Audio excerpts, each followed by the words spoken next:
Barring last-minute intervention, Nigeria may be plunged into another nationwide strike by Wednesday. The Nigerian Labour Congress, NLC, says it is fully prepared for the nationwide strike as all state council and civil society organizations have been mobilized.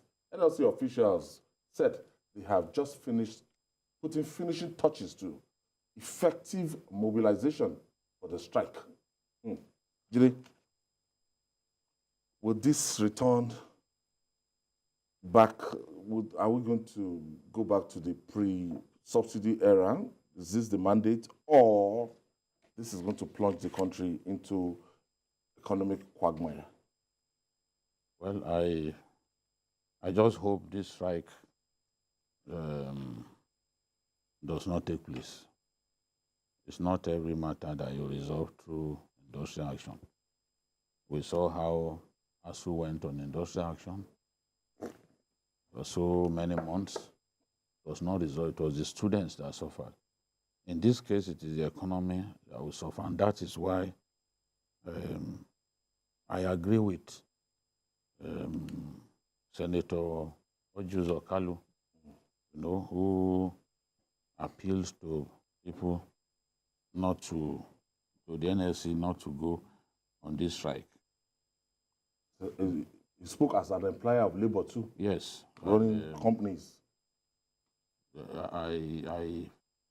I think that labor must realize that, look, those reforms are necessary. Yes, they come with some pains, but as a nation, we have lived a life for too long, and now it's hurting our people.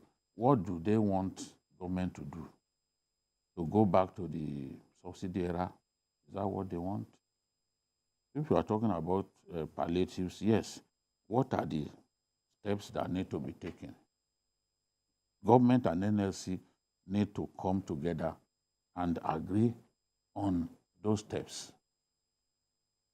The steps that will be far-reaching, that will not be for labor alone. As I've said before, labor is just 5% of the Nigerian population.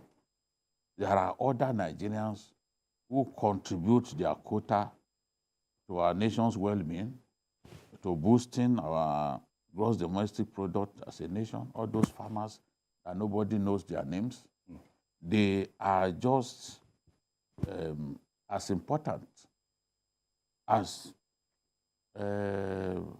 members of the NLC and the TUC. So whatever government is doing to ease this pain must not be limited to labor alone. It must, the ordinary Nigerians must feel it. Otherwise, it is a waste of time. And as I've said before, state governments must get involved in this. We have many people who come to power at state level are clueless. They don't know what to do. They don't know how to even increase the level of revenue generation in their states. They're just simply waiting for the federal government to take all the right steps. You've got to play your part. If the states don't play their part in ensuring that we ease the pain on our people, whatever the federal government is doing will amount to trickle down. It will amount to a drop in the ocean. Look at a time like this, it's not just compressed natural gas. It's just not conversion of gasoline engines to compressed natural gas engines that we should be looking at. We should be looking at electric cars. And the Rural Electrification Agency should be mandated to assist in building charge stations. You are traveling from here to Ado-Ekiti, for example. Yeah. Let's have like 3 charge stations along the way. 2 hours later, maybe Ibadan. Yes, you like if your car is fully charged, for example, or your bus, you can do 200 kilometers. Yeah, okay. That's going to Ibadan and getting close to Lagos. To Lagos. You don't have to even wait until you You exhaust it. it.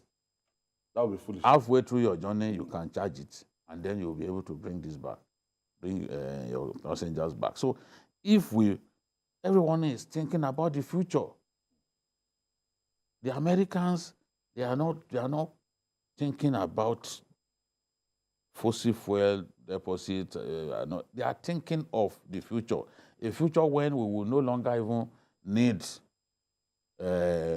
crude oil and all that. So, and look at Tesla. Tesla is doing well in terms of the electric cars that they are manufacturing. More and more people are going for it because even the cost of maintaining the electric car is way cheaper than maintaining the alternative, because you buy parts, motor parts, you buy your carburetor could be giving you problems and all that, your engine. But the electric cars, the truth about them is, if you are to change parts, it will likely be what do they call, maybe your shaft and all that. So the problem, the replacements will be needed largely around your wheels, not the problem of engine that you go and buy second-hand engine after using your all that one. You don't have it with the electric car. So even for the driver, it is way cheaper to maintain. Government needs to use this opportunity to bring in those vehicles, empower companies to go into this line of business, to invest in this, bring them in, create those charging points. People have said, is it a country that does not have regular electricity that can do it? Of course, that's a question based on ignorance. In a lot of those places where they use these electric cars, it is solar. It is solar that they use for the recharging. That's why I said Rural Electrification Agency, that is into alternative energy and all that, should be helped. Should be empowered to help construct those charging points, those service centers where people can charge and then they can proceed on their journey. And it's clean. You are not polluting the environment. So these are things that the government should do to show clearly that it is forward thinking. And look, it will be extremely cheap. Transportation will be extremely cheap because we are not using fuel, which is costly. Anything that will help us, because a lot of our people, the pains that they feel is about moving around and feeding. If we crash the cost of transportation, it will affect cost of food and even services. So we should be thinking along that line. Do you stand to benefit anything from embarking on this industrial action? Actually, I've been looking at what will be the exit points. Because imagine a scenario where the federal government insists that what is done, and they cannot go back. How will the Labour Congress come back graciously from now? Because what they've done now is put the cart before the horse. They are going on strike first instead of a thing of last resort. And that to me is the danger. Because I wish it's not going to become a place where they trap themselves in a long quagmire with a government that has made up its mind that there's no going back, especially when it comes to the policy that has to do with this. Number two, we are paying a price for, I don't want to use the word ignorance, because it's obvious that our cities are not planned or modernized in such a way that mass transit can work. And this ought to have been done years ago. I keep telling people, the distance between Lagos and Abuja is about a little bit over 500 kilometers, maybe 560, I'm not sure. So, the moment Abuja was created, there will be mass. Same thing with Lagos Ibadan, same thing with Lagos Abeokuta, the same thing with Abuja Kaduna. All our major city centers are not equipped to move our people in such large numbers. I know Lagos State is trying very hard with the new blue line that they are building. But again, in a city state of 25 million people, you need to move at least an hour between 3 to 4 million people every hour in Lagos metropolis. The majority problem of this, where this thing bites most, is between the Lagos-Ibadan, the southwest axis, and the Abuja-Kaduna axis. Areas that control or consume, as it were, about 70% of all the petroleum products that we produce in this country because of the concentration of industries around these particular clusters. We've not solved that problem. So I don't think the strike, to me, I can't see an exit point if the government refuses to budge whatever they are claiming that they want it to do. Then what after that? Okay. Thank you for staying with us. If you're just joining us, this is Journalist Hangouts, and we're talking about the proposed strike by the Nigeria Labour Congress and looking at the pains and gains, and if you are going to have any gain from it at the end of the day. Well, if they negotiate very well, there will be some concessions that come their way. But the grandstanding that everything should reverse back to where we were is a bridge too far, even for this government. So I think what they need to do is to be more realistic. And while they are telling their members what to expect, also show a level of realism and not give the impression that we can go back to the pre-subsidy days. Those days are gone. Of course, there will be pushback, but we expect that to also be the reality in any system. Their job is to protect the workers. And I agree that workers and other Nigerians are hurting seriously as we speak. My fear is that this will serve more basically as something to just do for the sake of it, as something that was planned to get results. And the results is what the Nigerian masses are waiting for right now. Jide, don't forget that the level of poverty, the level of hardship, we are feeling it. The thing is biting harder. Seriously. People can always progress by going out daily to hustle, to earn their daily living. From Wednesday now, if you are telling us to stockpile food in our houses, to stay at home, from Wednesday. Now people have got money that will stockpile. That's what I'm saying. Where's the money? So the crime rate, you can see the resistance is starting from Adamawa State. People are pushing back. And they went to all stores and they were looting. If it's not Governor Fintiri that actually declared a curfew, it would have been another thing. So when we start looking at the disadvantages. Oh, you see, when people loot other people's shops, what do they want to achieve? That's pure criminality. They're hungry. There is no level of hardship. No, there's no level of hardship that should push people to steal.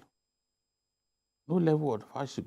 I spoke about what happened when some people decided. You see, people who are minded to steal, they sometimes use this opportunity. You went to custom training school in Abuja. You wanted to loot the place. They said, no, we don't keep contraband vehicles here. All the vehicles you see here are vehicles of custom staff. They came for training. You wanted to loot their laptops. They said no. Then they started scaling the wall and of course, they were gone down. You can't do that. The other day too, they went into NYC camp in Abuja. They wanted to loot mattresses. Now, if you loot those mattresses, perhaps it's your own brother that they will post to Abuja. What do you expect him to sleep with? To sleep on the bare floor? What are you going to loot in NYC secretariat? So we cannot say because people we can't rationalize criminality, no matter how bad it is. People must realize that, look, this is a phase. Nigerians have been used to enjoying subsidy for so long.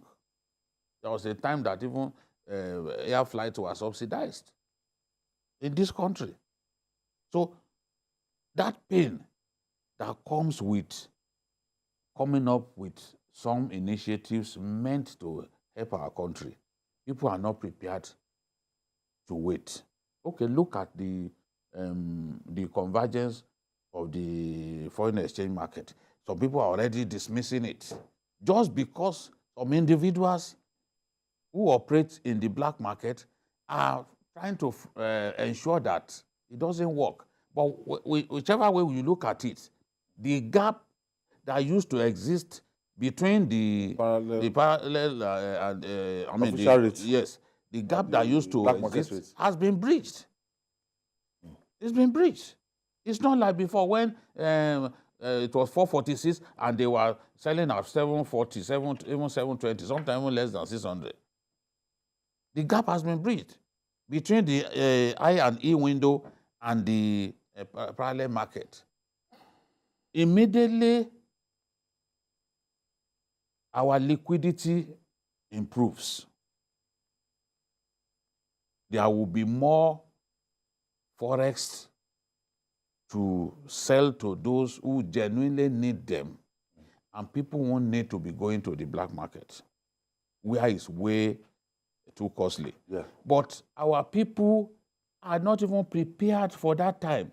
When I was reading something that Reuters, there was an article in Reuters that I read. What that writer said was that political pressure may cause government to go back, that in the past, there were efforts made to achieve that convergence. Because there's no country that I know in the world that permits that kind of the disparity, you know. So, but that pressure, if we leave the naira to float, it will cause problem. They didn't do it. Now we have a president who is prepared to do it. What people do not see is the fact that once there is stability in that market, even foreign investments, FDI, will flow in. And once foreign investment flows in, there will be greater liquidity in terms of the foreign exchange.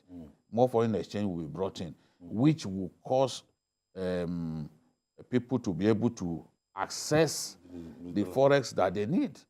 At affordable rates. Yes, because there will have been more, this thing will come in. And then if we can improve on our oil production, because a situation in which, I remember during Tam David West time, we were even pleading that they should give us more, that they should increase our quota. Now we are in a situation in which they give us quota, we can't even match the what they told us to produce. We are now number 3. So, and if you are in that kind of situation, because oil is your greatest hyena. If you don't produce enough, you don't earn enough forex. If you don't earn enough forex, there will be pressure on the foreign exchange market. The CBN alone at this point cannot provide all that Nigerians need. And part of what you are producing, part of what you generate from crude oil sales, you are also using it to import product. If you check, you will see that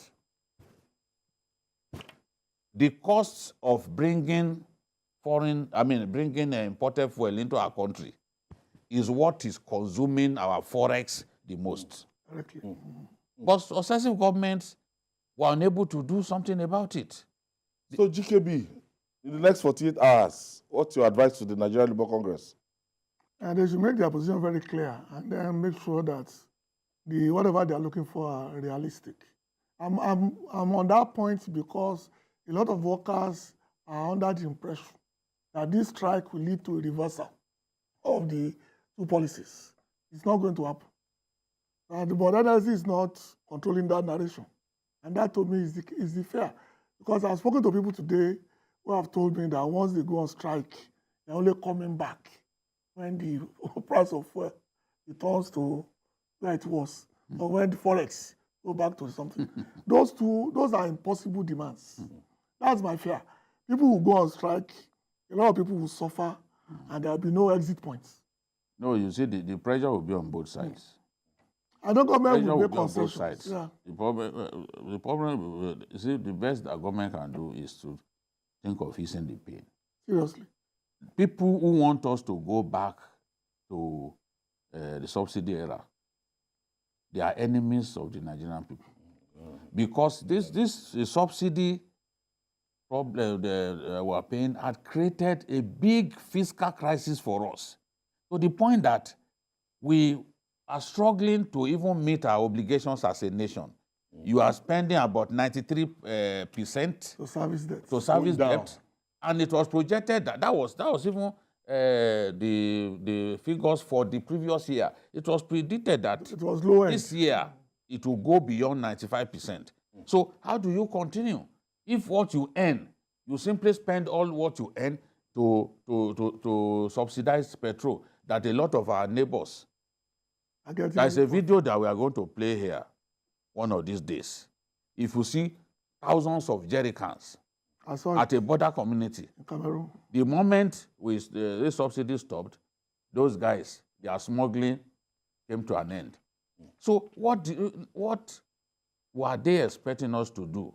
To continue, and then Nigeria will become like Sri Lanka, become like Greece, will become bankrupt? Venezuela. I mean, it's not, in any case, a law was passed. Let the people who want us to go back to subsidy era go to the National Assembly and get the National Assembly to reverse itself, because even the PIA, the Petroleum Industry Act, does not permit subsidy regime. All right, absolutely with that.